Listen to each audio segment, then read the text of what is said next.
Selamat sore, atau kita akhiri kuliah ini. Aduh, nggak tahu deh ini.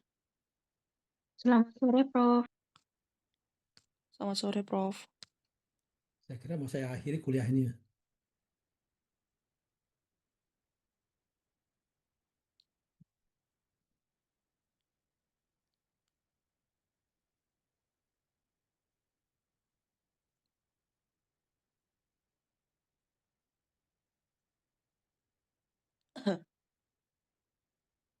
Baik, saya izin share dulu ininya.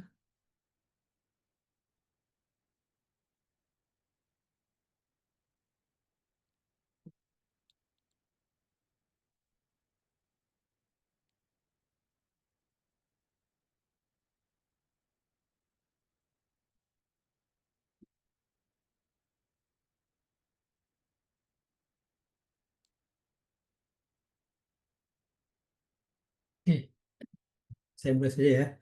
Jadi saya mendapat penugasan untuk menyampaikan mengenai kalau kuliah kita kan namanya kelainan penyakit metabolik ya. Atau kelainan metabolik termasuk di dalamnya adalah penyakit-penyakit metaboliknya. Nah, untuk bagian saya di, ada nanti ada protein, asam nukleat, dan juga ada mineral ya. Mineral. Jadi di sini saya akan menjelaskan mengenai bagaimana gangguan metabolisme kalsium, fosfor, dan magnesium. Oke.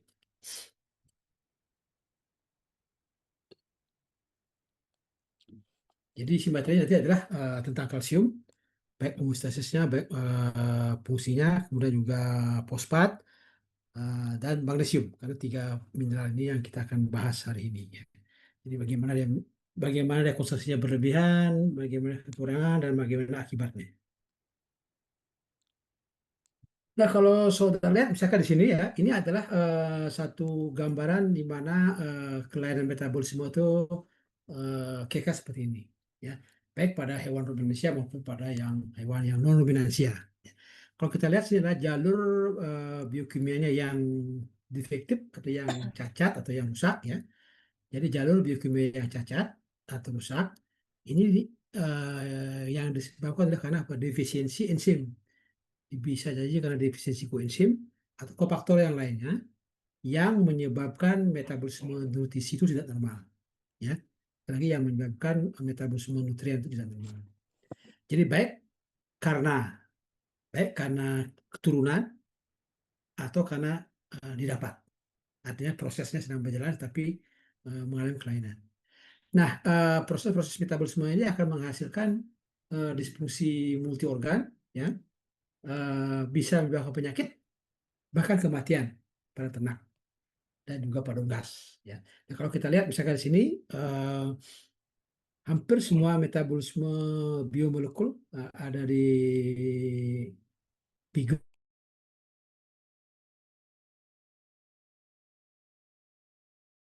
mineral ini yang ada di lingkaran ini. Kemudian kelebihannya menurut bagaimana kemudian dia menyebabkan penyakit. Nah, kalau misalkan khusus untuk mineral,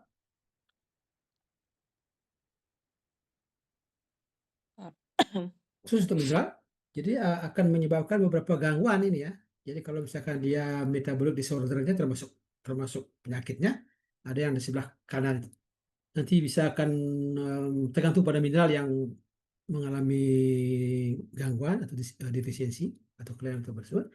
Itu demam susu atau sebuah milk fever atau postparturian atau paresis. Postparesis ini sering sekali terjadi pada sapi yang baru melahirkan, ya.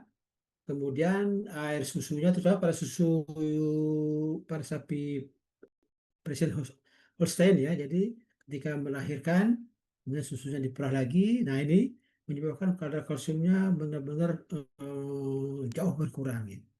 Nah, sehingga pada saat ini apa namanya sapi itu tidak bisa berdiri, jadi jatuh dan tertidur.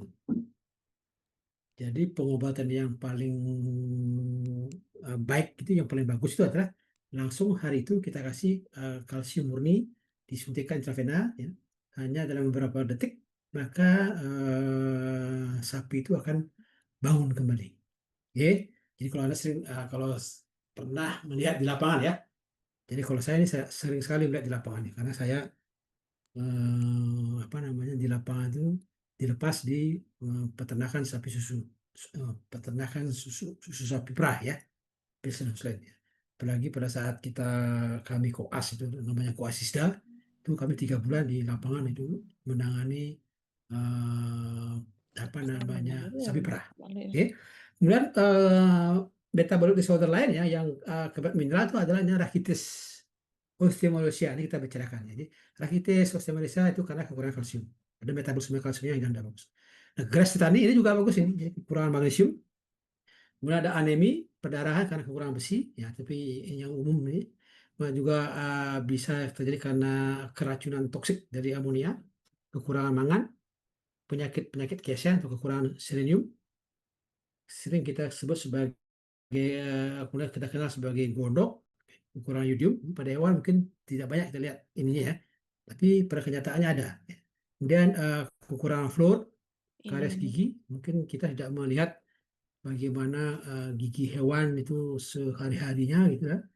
Dan ada namanya penyakit Menke dan Wilson, itu kekurangan tembaga, serta fertilitas yang berkurang karena kekurangan fosfor. Nah ini yang kita bicarakan sebenarnya secara umum, penyakit-penyakit karena gangguan penyakit yang disebabkan karena tadi metabolic disorder of mineral. Oke. Nah ini kemudian gangguan yang lain ya, nanti vitamin kayak seperti ini, gangguannya banyak sekali ya. Kemudian ini yang B tadi yang tadi saya perlihatkan, yang B itu karena gangguan kekurangan mineral atau disorder metabolisme mineral, ini adalah vitaminnya. Oke. Kemudian ini adalah apa namanya protein asam amino. sakit ini. Jadi termasuk gangguan-gangguannya seperti ini, ada hiperhomositeinemia, ada hiperamonemia, ada GOT asam urat dan seterusnya. Yang D ini adalah gangguan karena kelebihan vitamin. Oke, ada kelebihan vitamin yang larut dalam lemak, dalam halnya adalah hiperavitaminis ADEK. Sedangkan kelebihan mineral, kalau yang di B itu adalah kekurangan mineral, nah ini adalah kelebihan mineral. Ini kira-kira penyakit yang disebabkan disebut dengan poliostopalamalacea, palarominansia, akibat kelebihan sulfat, dan juga hipertensi, natrium, kemudian parasis periodik pada kuda, dan toksisitas tembaga, dan silinosis itu kelebihan selenium. Oke, ini rangkuman besarnya dari metabolic disorder tadi. Oke. Nah, kalau kita masuk sekarang mengenai nutrisi, jadi sudah kita pelajari bahwa sumber pakan itu ada sumber energi yang luar biasa, sumber nutrisi yang umumnya bisa didapat pada hewan maupun pada tumbuhan. Oke, pakan, dipakan, di food itu sebagai sumber energi, ya disitulah Isinya. semua bahan-bahan yang diperlukan ada di situ. Oke, Astaga. jadi apa namanya, makan itu tidak hanya sebagai sumber energi, juga mensuplai nutrisi. Nutrisi itu artinya ada apa namanya, ada vitamin, ada mineral, ya, kemudian ada trace elemen dan seterusnya, itu sebenarnya itu disebut dengan suplai nutrisi. Energi itu berasal dari protein, karbohidrat dan seterusnya. Ini hanya mengingatkan saja, ini adalah vitamin yang kita telah pelajari ya. Ada 12. Ini adalah mineral, ada makromineral dan mikromineral. Ini yang menjadi concern kita karena ada disorder of mineral metabolic. Kemudian, nah kalau kita lihat misalkan apapun ini prosesnya harus ada masuk ke dalam tubuh kan begitu. Jadi harus ada penyerapan, bisa vitamin, mineral segala macam, dan mengalami proses digesti, akan melalui proses metabolisme kayak gitu kan. Nah, proses metabolisme yang menjadi concern, apakah karena nanti terjadinya karena kekurangan enzim misalkan, atau memang tidak ada apa namanya mineral yang ataupun vitamin yang asupan dari luar. Ya. Nah, kita lihat sekarang kondisi di absorpsi, apapun makanannya kan semua akan masuk ke dalam usus itu kan, yang apa namanya masuk ke dalam usus, kemudian masuk ke dalam darah, digastrointestinal masuk ke dalam darah, dan di dalam darah akan diedarkan kepada semua organ, ya, karena organ-organ yang membutuhkan ya. Jadi entah ke otot, ke hati, ginjal, jaringan tisu dan tisu-tisu yang lainnya. Ya. Ini, kemudian kalau post absorptive kondisinya itu baru kemudian apa namanya biomolekul ataupun mineral, vitamin dan lain itu akan mengalami proses di masing-masing sel di organ itu. Tadi kan diserap, masuk dalam darah, masuk ke organ. Sekarang sudah masuk ke organ, masuklah ke sel, gitu. Pasti keburu. Di dalam sel masuk ke suborganel, kemudian di sana dilakukan metabolisme. Nah itu kan, nah, kita belajar mengenai kelainan metabolisme dan setelah kita nanti apakah kelainan metabolismenya ada di sel mana, begitu kan? Dan akan mengakibatkan apa gitu. Nah, ini yang kita pelajari. Ya. Kalau kita lihat misalnya penyerapan mineral, jadi misalkan kalau pada mulai dari bawah ya, gut atau ingested mineral, mineral yang kita masukkan, kita yang makan, masuk ke dalam gut, saluran pencernaan itu kan, nah, sebagian akan diekskresi keluar karena di dalam saluran pencernaan tuh ada beberapa bahan dari makanan juga yang bisa mengendapkan itu mineral. Oke, katakan misalkan kalau kita tanin, asam pita, segala macam bisa mengendapkan mineral.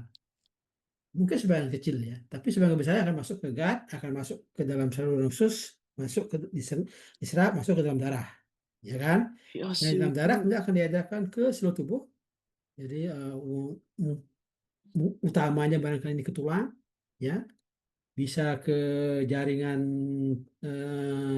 apa namanya lunak yang lainnya, bisa ke other itu adalah ambing untuk hewan ternak yang memproduksi air susu. Nah, di ambing, di other itu kemudian akan disekresikan mineralnya dalam melalui air susu.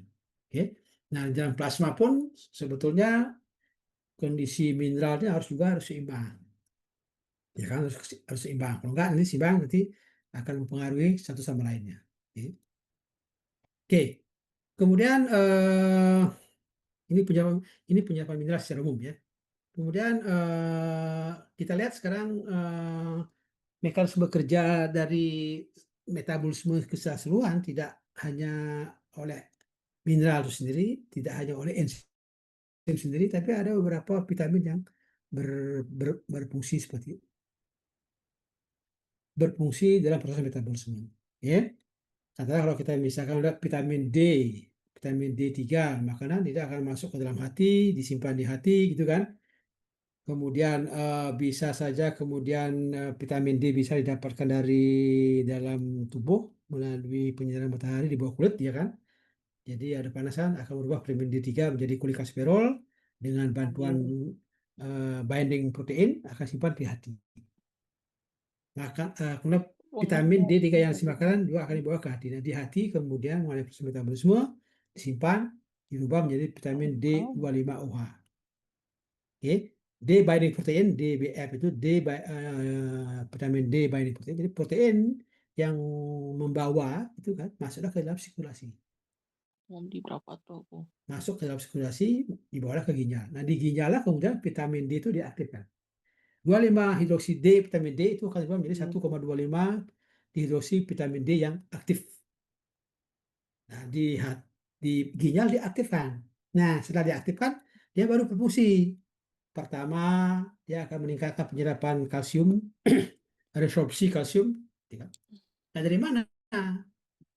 Nah, umumnya berasal dari intestin atau makanan. Dia akan merangsang untuk meningkatkan, atau jika tidak ada asupan dari luar, maka dia akan menyerap dari melalui tulang. Maka sudah homeostasis kalsium itu harus bagus ya. Kalau dengan fosfat satu berbanding dua dia. Jadi, itu akan meningkatkan resisten. Akibatnya apa? Maka kalsium akan meningkat. Oke, Mau beli stiker. kalsium meningkat, konsentrasi di dalam kalsium plasma. Karena diambil misalkan, karena pengambilan kalsium meningkat di intestin, pengambilan kalsium meningkat di tulang, itu akan menyebabkan konsumsi plasma juga akan eh, karena diserap diambil akan menyebabkan apa namanya rendah dia. Nah kalau dia rendah kalsium, kalau kalsiumnya rendah, dia akan merangsang positif merangsang kelenjar paratiroid untuk melepaskan hormon PTH, paratiroid hormon. Nah, hormon PTH inilah yang kemudian membantu mengaktifkan vitamin D3 menjadi vitamin 2. Begitu seterusnya, ya.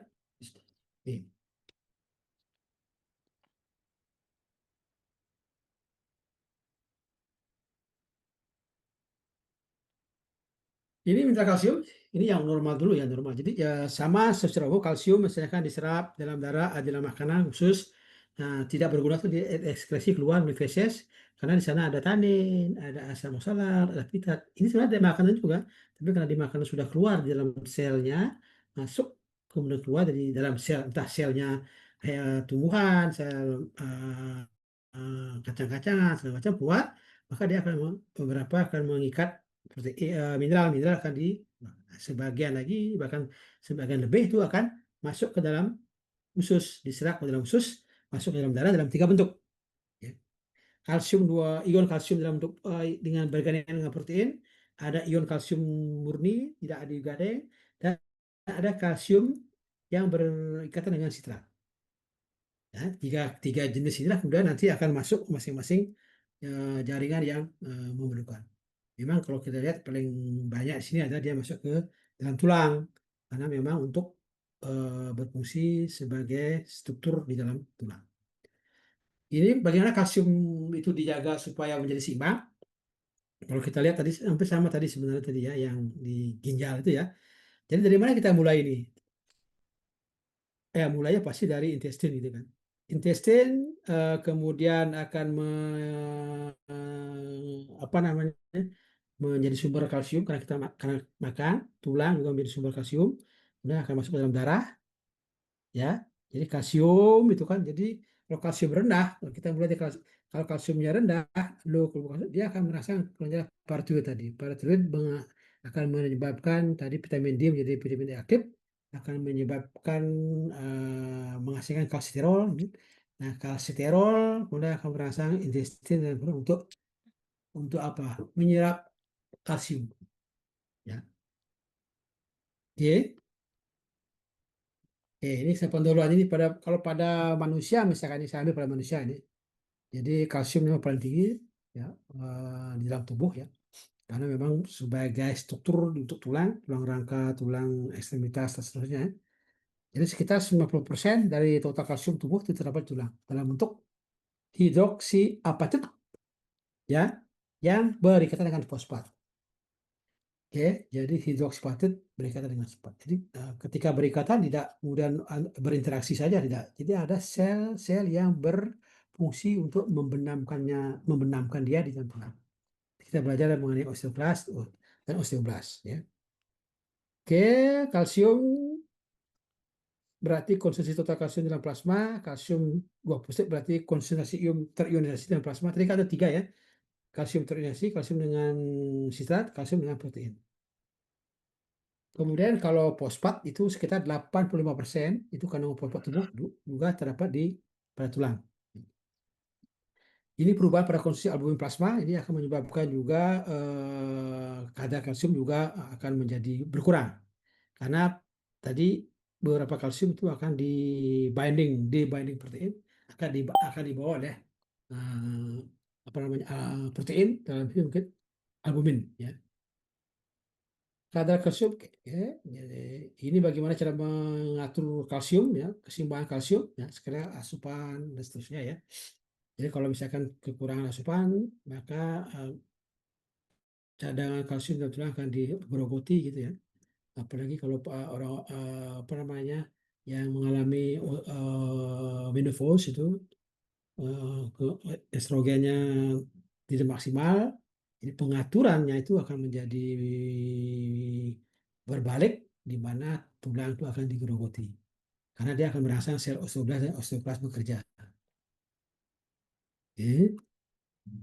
Fungsi biologis kalsium saya kira ini sudah di masa masa waktu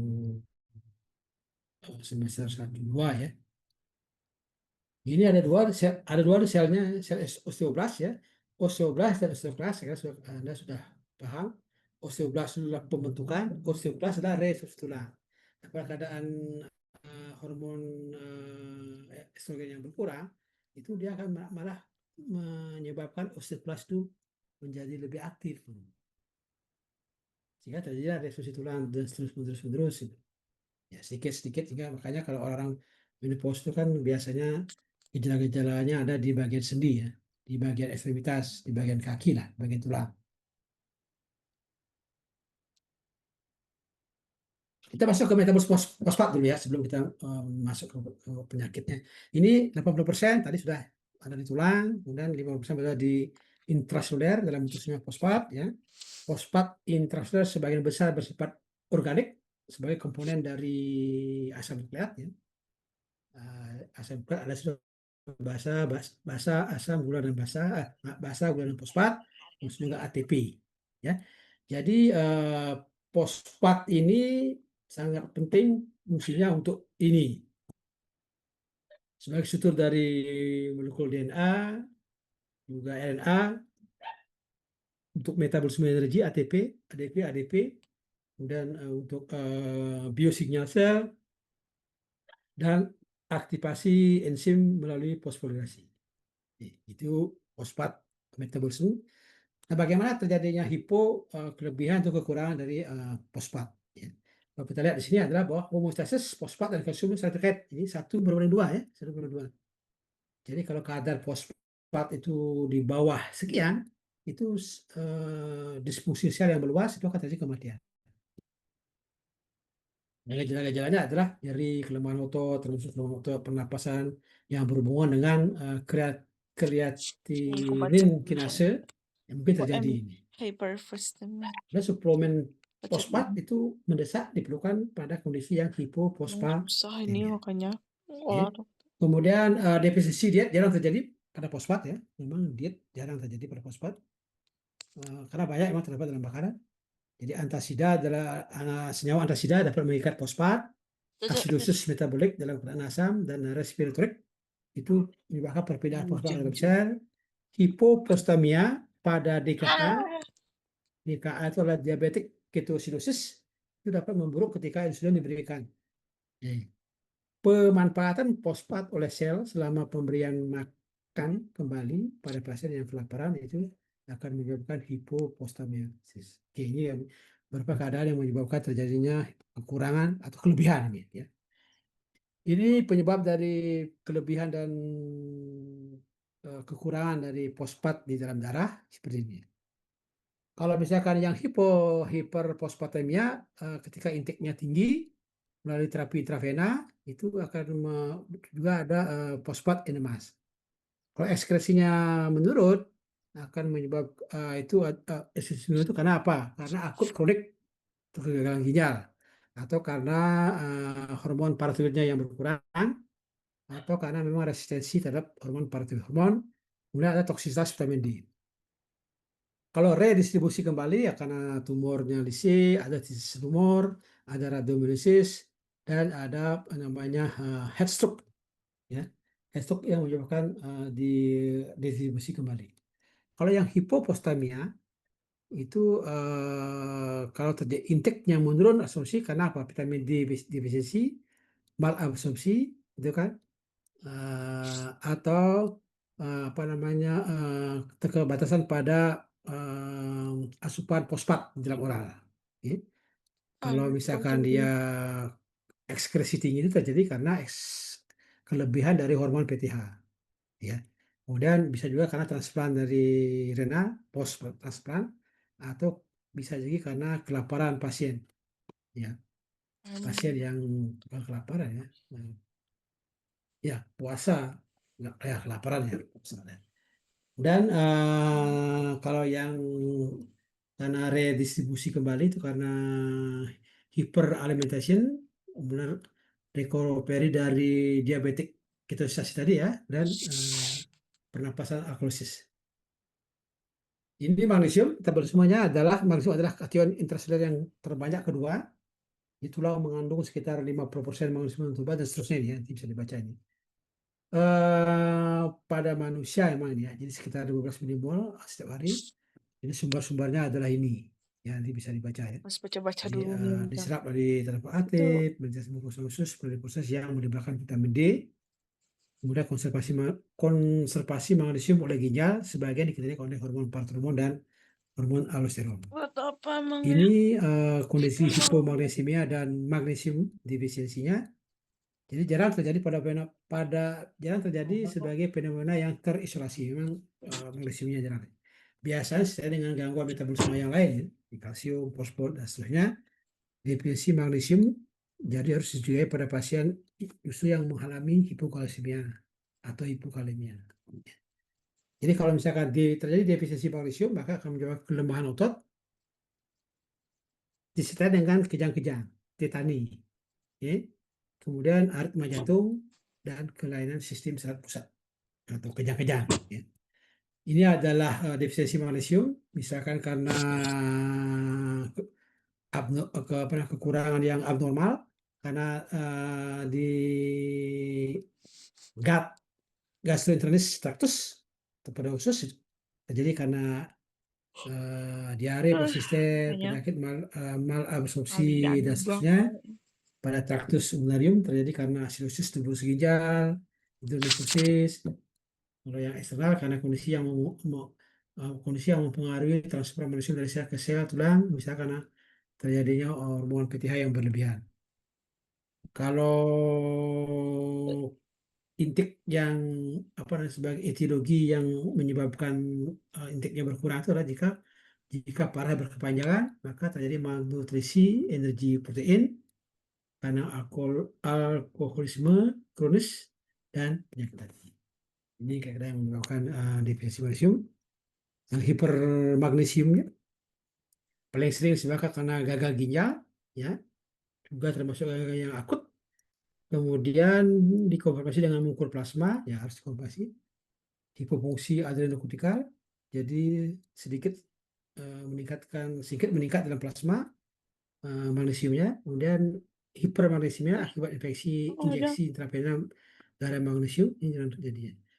Kalau jika plasmanya berlebihan itu kita jadi pasien hewan bisa muntah, lemah dan gangguan kesadaran.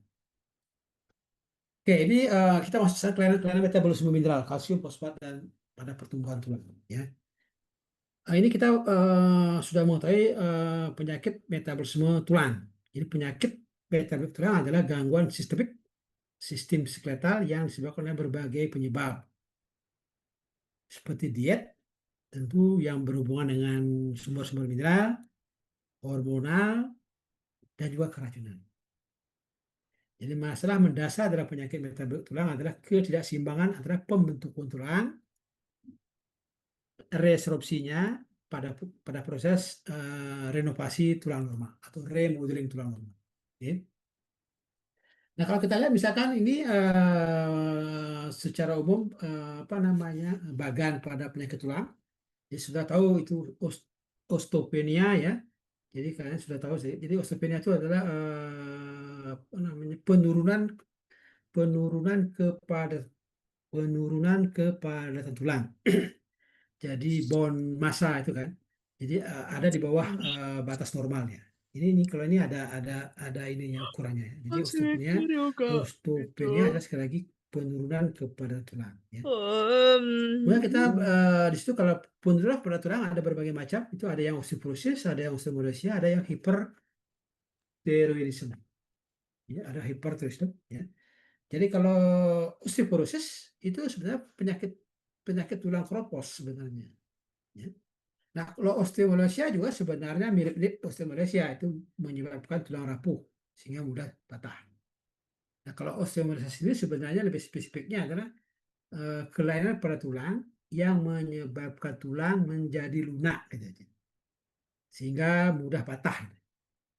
Perbedaannya adalah kalau misalkan kalau osteoporosis itu biasanya terjadi pada anjing-anjing, pada hewan-hewan yang sudah tua ya, sudah tua. Nah, pada saat sudah tua itu terjadi kelainan asupan mineral-mineral yang kita sebut di atas ya kan? Tulangnya sudah bagus, sudah terbentuk, kemudian terjadi kekurangan dalam beberapa jangka waktu tertentu, sehingga tulang itu apa namanya mineral-mineral itu akan diabsorpsi di tulang disimpan, sehingga kropos. Kalau terbentur sedikit dia mudah patah. Ya, kemudian kalau osteomalacia itu sebetulnya terjadinya sudah tumbuh, sudah besar, tapi masih akan tumbuh lagi. Dan di pertengahan itu dia kekurangan mineral untuk tulang. Nah, ketika kemudian beban tulangnya, beban beratnya tinggi, gitu kan, berat, gitu kan. Sebenarnya masih tumbuh pertumbuhan di tengah-tengah sebenarnya, tapi sudah dewasa juga. Nah, itu akan menyebabkan agak tulang itu menjadi apa namanya lembek, sehingga kadang-kadang dia berbentuk. Karena bebannya, maka tulang itu menjadi bentuknya tidak normal lagi, gitu. Mungkin saja bengkok. Gitu. Tapi kalau pada saat itu diberikan kekurangan itu dengan diberikan asupan seperti semula normal, maka dia akan kuat lagi. Dan saja karena sudah bentuknya seperti bengkok-bengkok begitu, ya bengkoknya tetap aja terjadi ya. Itu karena beban dari hewan. Oke. Kalau kita lihat kalau hiper apa nih? Hiperparatiroidisme itu beda lagi. Hiperparatiroidisme itu adalah kondisi di mana namanya juga kelenjar paratiroid ya. Hiperparatiroidisme. Jadi di mana sudah kondisi di mana kelenjar paratiroid itu memproduksi hormon, memproduksi apa namanya.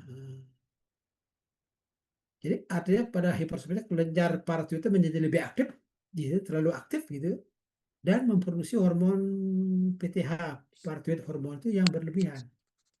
Tadi kita di atas sana sebelumnya kan ada satu gambar di mana kalau PTH meningkat itu akan menyebabkan apa? Kadar kalsium meningkat karena terjadi absorpsi.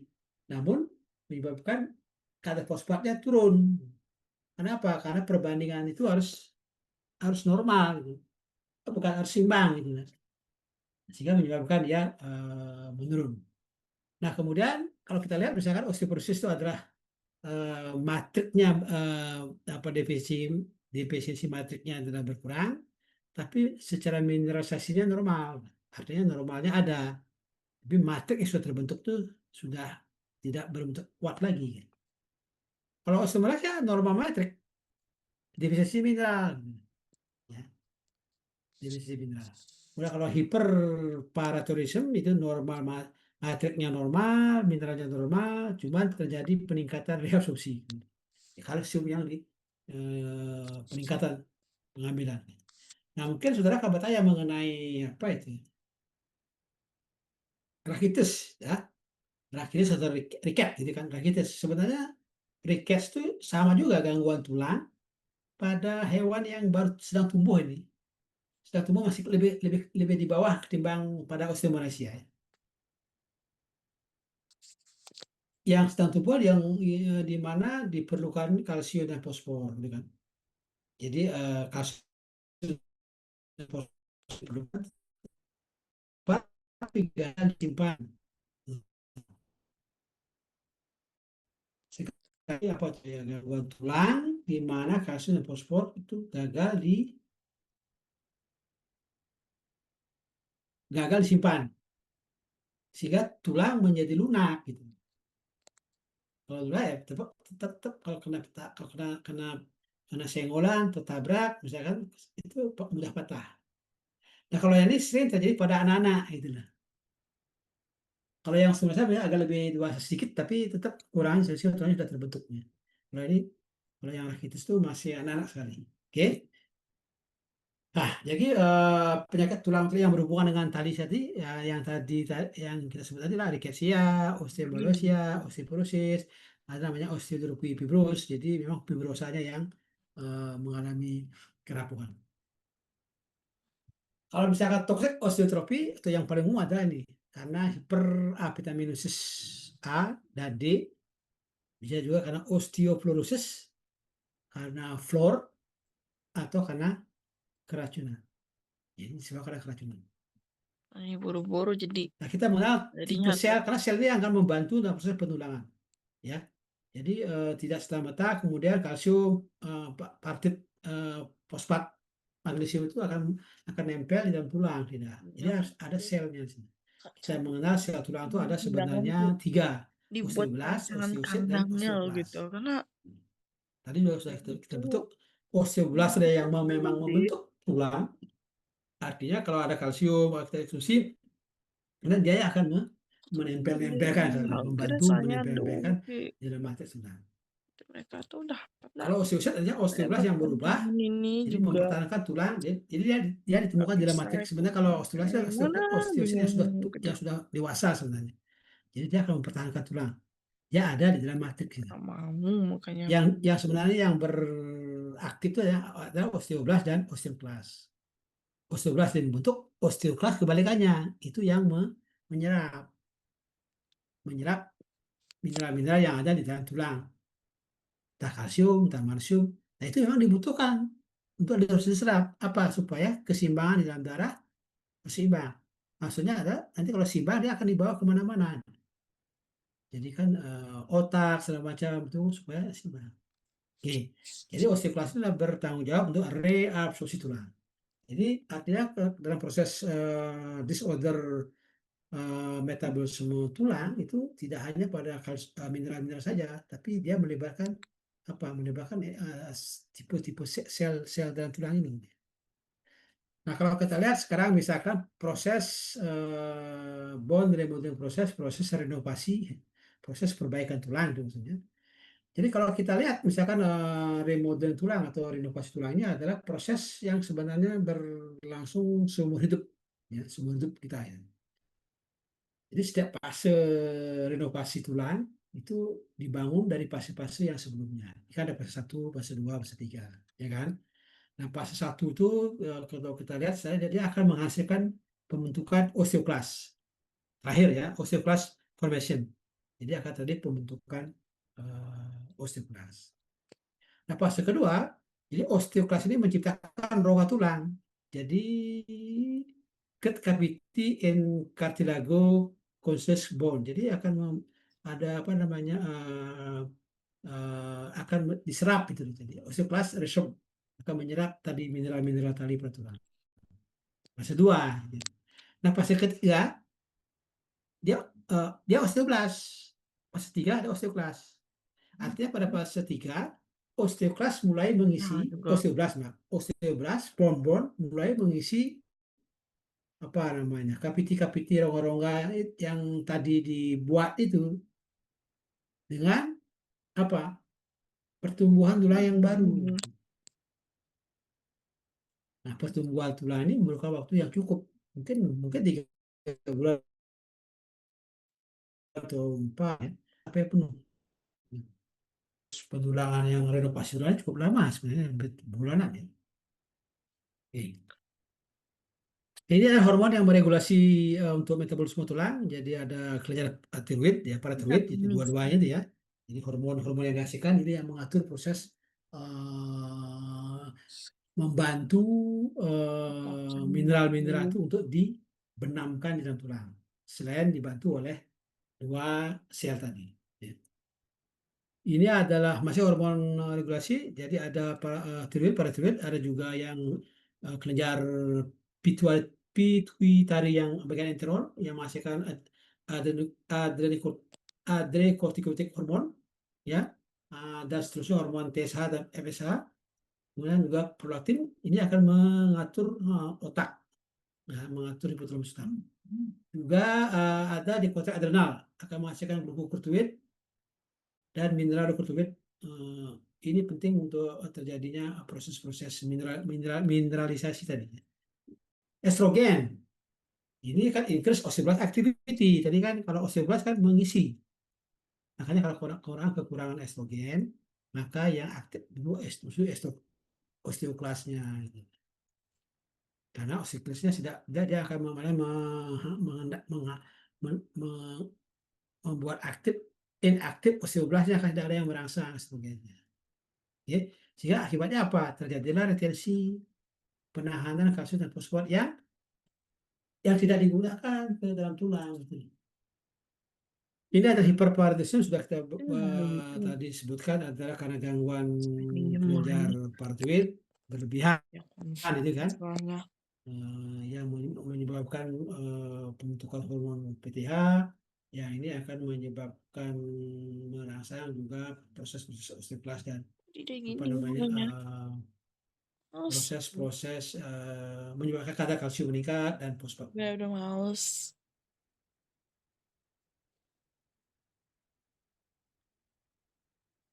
Patofisiologi dari hiperparathyroidisme adalah meskipun penyebab hipo dan hiperkalsiemia primer sekunder, namun hasil akhir tetap kadar hormon PTH-nya yang meningkat, yang tadi menyebabkan hiperkalsiemia dan menurunkan fosfat.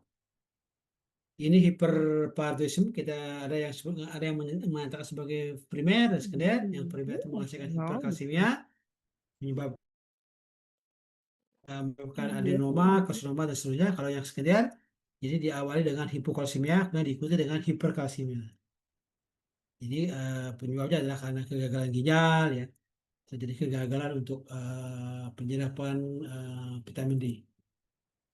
Jadi manifestasi kliniknya adalah ini. Kalau yang hiperparathyroidisme itu adalah kehilangan berat badan, ya, bone demineralisasi due to excessive, ya, karena apa namanya malah terjadi pemineralisasi yang berlebihan, ya, sebenarnya karena osteoklas, kelebihan osteoklas dan osteosit yang aktivitasnya meningkat, nervousness, anxiety dan kelelahan. Ini adalah hiperparathyroidisme, ya, kalau diagnosisnya ada serumnya tinggi, ya, 10 mg per desiliter. Kalau di kalsiumnya Kita mau. tinggi setelah 1 hari, ya. Dexabon di sini ini kan apa namanya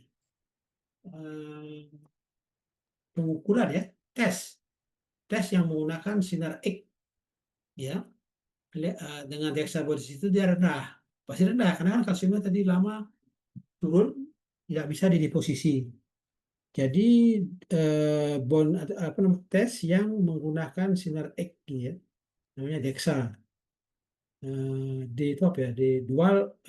Dual energy X-ray absorption. Kira-kira gitu, ya.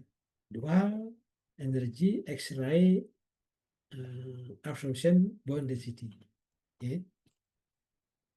Hipo sekarang.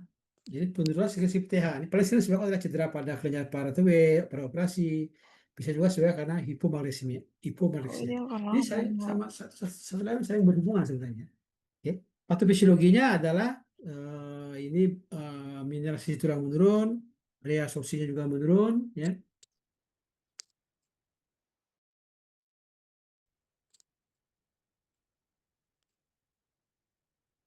Oke, hipokalsemia,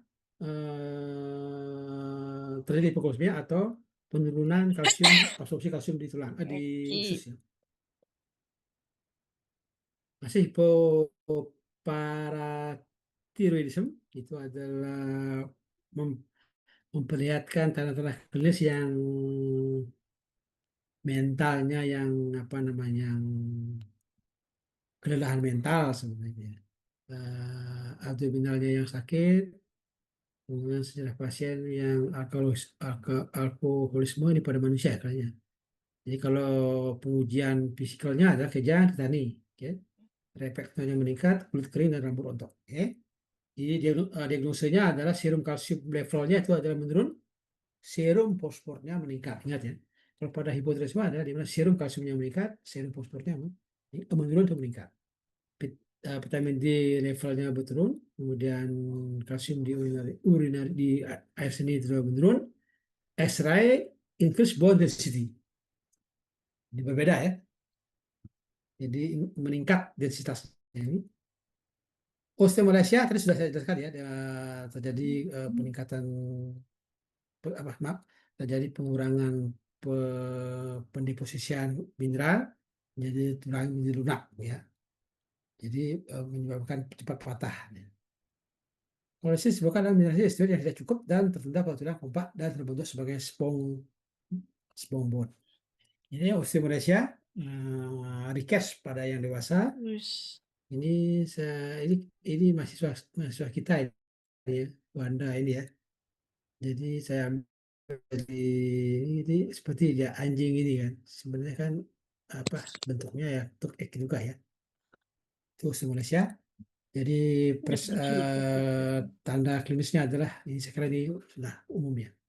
Kemudian diagnostik Malaysia serum kalsium yang 20 stepnya ionnya itu ya adalah rendah. Serum 8 organik fosfatnya telah meningkat, vitamin D-nya menurun, bone creatinine meningkat, alkalin fosfatase dan hormon PTH-nya meningkat. X-ray terjadinya kekurangan mineralisasi, pseudofraktur ya semacam apa ya, fraktur yang semu, tulang panjang bengkok. Ini adalah osteomalacia, bagaimana manajemen secara klinisnya ya, pemberian serum kalsium dan fosfat ya. Dan seterusnya vitamin D,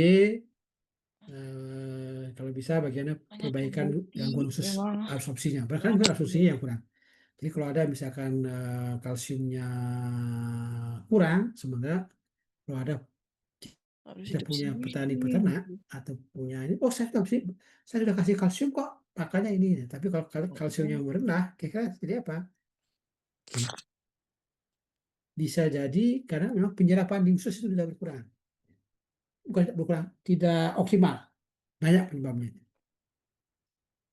Patofisiologinya bisa dipelajari ya. Definisi vitamin D, jadi vitamin B dibutuhkan untuk penyerapan kalsium dari usus. Asupan vitamin D yang tidak mencukupi dapat mengganggu aktivitas imunitas. Jadi kan sering terkait lagi ya. Jadi dalam hal proses penulangan ini remedial bone remedial ini atau rekonstruksi ini, vitamin yang banyak terlibat itu adalah vitamin D. Cuma kita beri obat-obat yang anti resorpsit supaya tidak diserap tulangnya itu kan, estrogen, itu mencegah. Kalau kurang hormon estrogen ya harus kita kasih estrogen. Meskipun sebenarnya ada SEM apa namanya, like hormon itu ya, atau bahan-bahan yang mempunyai apa namanya, mempunyai struktur yang sama, tapi akan lebih baik memang harus kasih estrogen. Gitu. Jadi untuk menggantikan fungsi estrogen. Ketika itu maka dia akan melakukan fungsi normalnya sebagai estrogen. Calcitonin juga bisa menghambat osteoklas, jadi mencegah penyerapan tulang kembali. Ya. Jadi tetap aja digabungkan dengan kalsium dan vitamin D. Ya. Kemudian juga bisa dikasih dengan biofosfopanat, itu non hormonal agent. Jadi menghambat osteoklas. Jadi sebetulnya osteoklas yang dihambat supaya tidak terlalu aktif ya. Karena dia melakukan absorpsi pada tulang. SEM ya, tadi baru SEM ya, Selective Estrogen Receptor Modulator. Nah ini, jadi ada semacam obat yang memang menyerupai estrogen, yang bekerja sesuai dengan reseptor pada estrogen. Pencegahan, meningkatkan efek menguntungkan estrogen tanpa meningkatkan risiko kanker pada rahim. Oke, ini terakhir kayaknya ringkasan ya, sekarang ini saya bacakan. Jadi kita mengenal bone cell types, jadi hormon yang meregulasi pembentukan tulang, kemudian solusi yang bisa kita lakukan adalah pertimbangan diet, kecukupan mineral, juga terlalu exercise dari pola olahraga perlu juga ya patternnya, kemudian medikasinya ya seperti ini. Ya. Kalau diperlukan tindakan udah. Saya kira demikian, terima kasih. Buru-buru gini. Kalau ada pertanyaan silakan. Enggak. Gimana saya lihat? Ya, Cukup ya. dibaca Saya lihat deh. di jadwalnya saya padat sekali banyak dapat ya. Nanti saya akan ini berapa orang yang ikut ini? Nanti saya carikan judul-judul yang terkait dengan disorder mineral ini atau metabolisme ini. Nanti saya akan tugaskan Anda untuk membuat PPT-nya. Jadi diringkas jadi poin-poin saja. Tidak usah di apa namanya, diterjemahkan ya. Yes, tadi saya akan kasih bahannya, berdasarkan bahan itu atau bisa juga di ada tambahan lain ya silakan ini membuat PPT ini.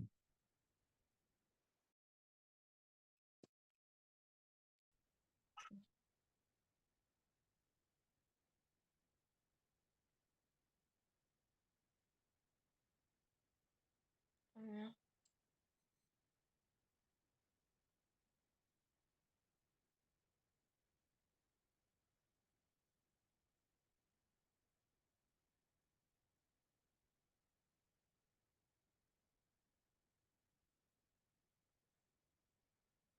Oke, kalau nggak ada, terima kasih. Nah, ini silakan saudara Lip dari dari ruangan ini, kalau nggak ada nanti kita diskusi ya.